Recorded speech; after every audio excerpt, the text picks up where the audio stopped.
that Brigade 313 is Al-Qaeda in Pakistan. It's an umbrella organization for members of several groups like the Taliban, Lashkar-e-Jhangvi. Interesting चीज़ ये है कि पाकिस्तान के ministers उनके show पे गए और वहाँ पे हालात ख़राब हो गए, तो उन्होंने पाकिस्तान के मिनिस्टर्स को थोड़ा सा रोस्ट किया।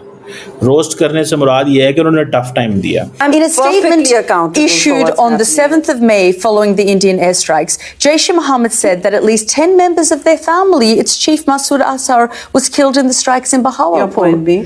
My point being is that these are the leaders of a massive terrorist organization that focuses on attacks in Kashmir. They've said 10 members of their family were killed there. Modi ji ने पिछले 10 साल में एक काम किया कि पाकिस्तान को इतना वनरेबल बोल दिया है, इतना वीक कर दिया है कि इतना वीक तो वो 1971 में भी नहीं था।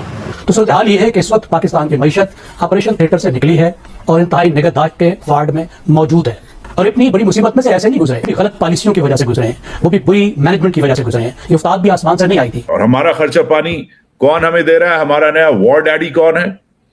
चाइना।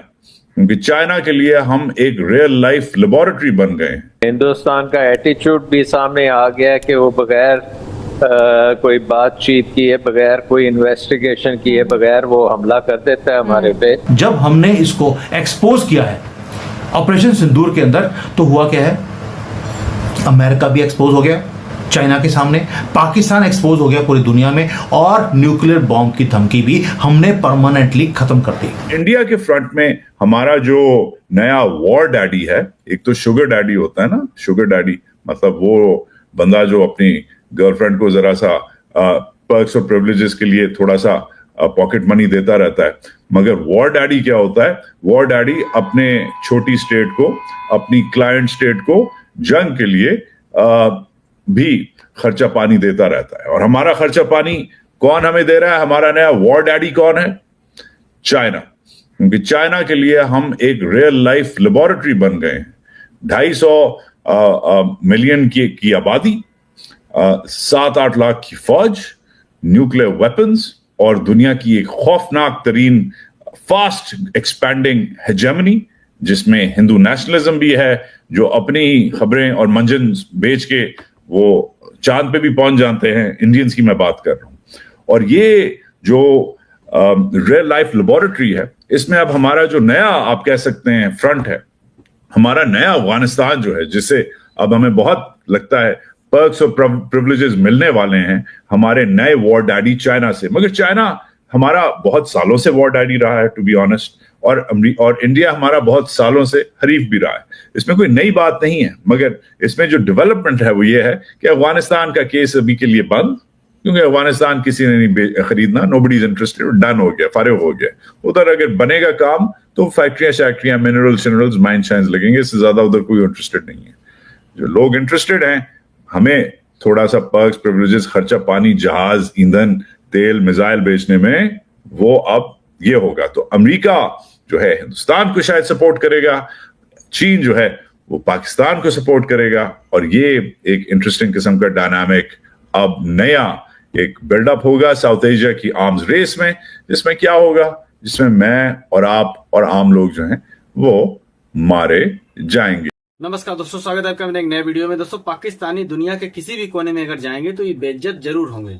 अभी इंग्लिश जो ये इलेक्ट्रॉनिक मीडिया है BBC न्यूज, इसके ऊपर पाकिस्तान की एक मंत्री गई है, और उसकी जो पत्रकार है याल्दा हाकिम बहुत फेमस पत्रकार है, जो पाकिस्तानी को हमेशा रोस्ट करती रहती है। इससे पहले भी काफी मंत्रियों को अपने लाइव टीवी शो में बुलाकर बेइज्जत कर चुकी है। मतलब बेइज्जत क्या कर चुकी है, उनसे टफ सवाल पूछ चुकी है। पाकिस्तान के अंदर जो कुछ भी चल रहा है, जो भारत इल्जाम लगाता है, जो भारत बताता है, जो भारत डोजियर के द्वारा इनको समझाता है, पूरी दुनिया को समझाता है कि पाकिस्तान के अंदर क्या चल रहा है, वो सारे सवाल ये जो याल्दा हाकिम पूछती है तो पाकिस्तानियों को मिर्ची लग जाती है। अब लेटेस्ट एक वीडियो आया है याल्दा हाकिम का, उसने पाकिस्तान की मौजूदा सरकार के एक मंत्री से बहुत टफ सवाल पूछा है कि भारत ने जब 7 मई को आपके यहाँ पे हमला किया, जैसे मोहम्मद के हेडक्वार्टर के ऊपर हमला किया, उसके जो प्रमुख है मसूद अजहर, उसने खुद एक्सेप्ट किया है कि हमारे परिवार के 10 लोग मारे गए, तो उसके ऊपर आपका क्या रिएक्शन रहा है? जब सबको पता है कि पाकिस्तान के अंदर जैसे मोहम्मद का हेडक्वार्टर भावलपुर में है, तो आप क्या खुलेआम आतंकी घूम रहे हैं, तो आप उसके ऊपर क्या एक्शन ले रही है? तो पाकिस्तान की मंत्री बिफर गई, नाराज हो गई। तो पाकिस्तान का ये कमर चिमा है, बौखला रहा है, पाकिस्तानी मीडिया बौखला रही है। चलिए वीडियो देखते हैं और मैं मिलता हूँ वीडियो के अंत में। मोदी जी ने पिछले 10 साल में एक काम किया कि पाकिस्तान को इतना वनरेबल बोल दिया है, इतना वीक कर दिया है कि इतना वीक तो वो 1971 में भी नहीं था, और ना ही कारगिल के टाइम पर पाकिस्तान वीक था जितना आज हमने किया है, भिखारी बना दिया उसे। और इमरान खान की गवर्नमेंट थी तब भी अनस्टेबल थे लेकिन वीक नहीं थे। लेकिन आज पाकिस्तान ऑफिशियली एक फेल्ड स्टेट बन चुका है। It is for sale. एक चेस बोर्ड के ऊपर हमने लगा दिया कि भैया जिसको जो खरीदना है आप खरीद लीजिए। और ये स्टोरी है जो ऑपरेशन सिंदूर से शुरू हुई, और ये क्यों इंपॉर्टेंट था।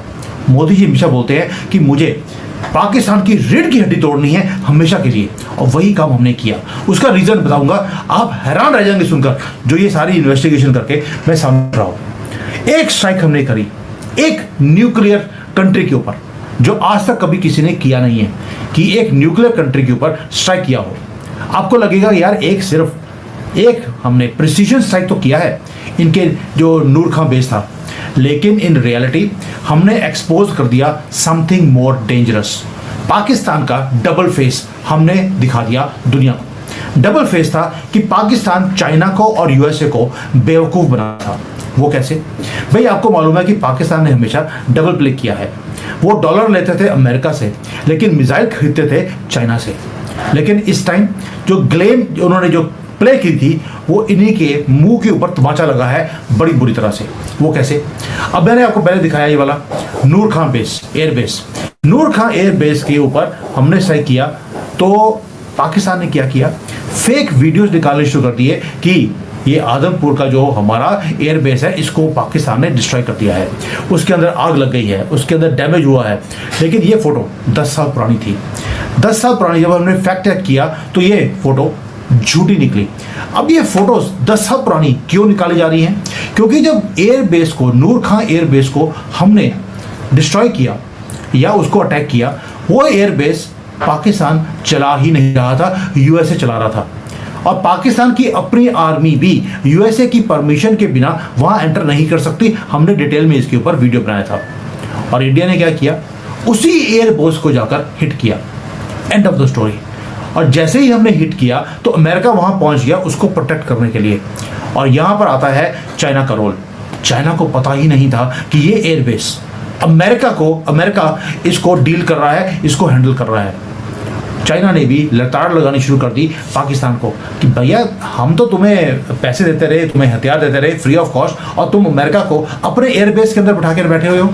दोस्तों देखा आपने वीडियो कैसे पाकिस्तान की जो मीडिया है बौखला रही है। बीबीसी न्यूज की जो धाकड़ पत्रकार है याल्दा हाकिम, इससे पहले भी काफी पाकिस्तानियों के कपड़े उतार चुके हैं। कपड़े उतारने से मेरा आशय ये है कि इनको अपने लाइव टीवी में बुला के बहुत टफ और बहुत खतरनाक सवाल ऐसे पूछती हैं, जैसे भारत पाकिस्तान के अंदर जो कुछ भी चल रहा है, आतंकवादी गतिविधियां चल रही हैं, मुजाहिदों को तैयार करके भारत के अंदर भेजा जाता है, जैसे मोहम्मद का हेडक्वार्टर है। इस तरीके के जो कार्यक्रम पाकिस्तान के अंदर होते रहते हैं, भारत इल्जाम लगाता रहता है। यही सारे सवाल याल्दा हाकिम पाकिस्तान से बुलाए हुए मंत्रियों से, पाकिस्तान के बुलाए हुए सीनेटरों से पूछती है।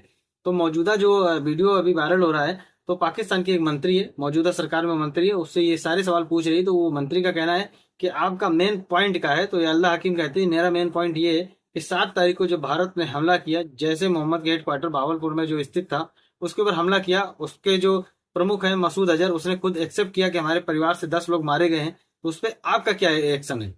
पाकिस्तान के अंदर खुलेआम आतंकी घूमते हैं, पाकिस्तान की जो सेना है वो खुलेआम आतंकियों को सपोर्ट करती है, उसके ऊपर आपका क्या एक्शन है? पाकिस्तान की सरकार का क्या सोच है कि क्या पाकिस्तान के अंदर खुलेआम आतंकवादी गतिविधियां चलती रहेंगी, जो दूसरे देशों के खिलाफ षड्यंत्र रचे जाते हैं, पाकिस्तान के अंदर बैठ के ब्लूप्रिंट तैयार होता है, दूसरे देशों में आतंकवाद फैलाया जाता है। काफी सवाल याल्दा हाकिम ने पूछे हैं, तो इसके किसी भी सवाल का जवाब ये पाकिस्तान की कोर की मंत्री ये दे नहीं पाई है।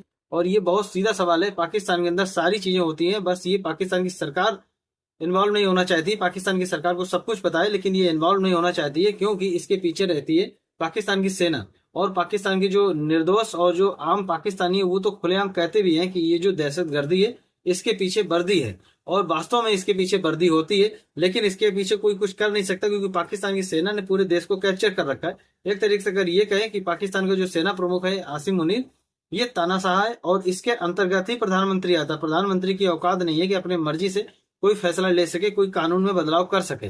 तो पाकिस्तान की जो सरकार है हर क्षेत्र में अपना दखल देती है और हर हिसाब से अपने देश को चलाती है। पाकिस्तान की जो सेना है वो सरकार कौन सी रहेगी, कौन प्रधानमंत्री बनेगा और कौन मंत्री बनेगा, ये सारी चीजें तय करती है। तो पाकिस्तान एक जिहादी मुल्क है जो आतंकी फैक्ट्री चलाता है और आतंकियों को प्रोड्यूस करके भारत में बेचता है। और इस सारे सवालों का जवाब पोर की मंत्री दे नहीं पाई है, और जो सारे सवाल हम लोग काफी सालों से कर रहे हैं पाकिस्तानियों से। बाकी दोस्तों आप लोगों ने पूरा वीडियो देखिए। अगर चैनल नहीं सब्सक्राइब किया तो कृपया चैनल सब्सक्राइब करें, वीडियो को लाइक करें, वीडियो शेयर करें। मिलते हैं नेक्स्ट वीडियो में, तब तक के लिए जय हिंद, वंदे मातरम।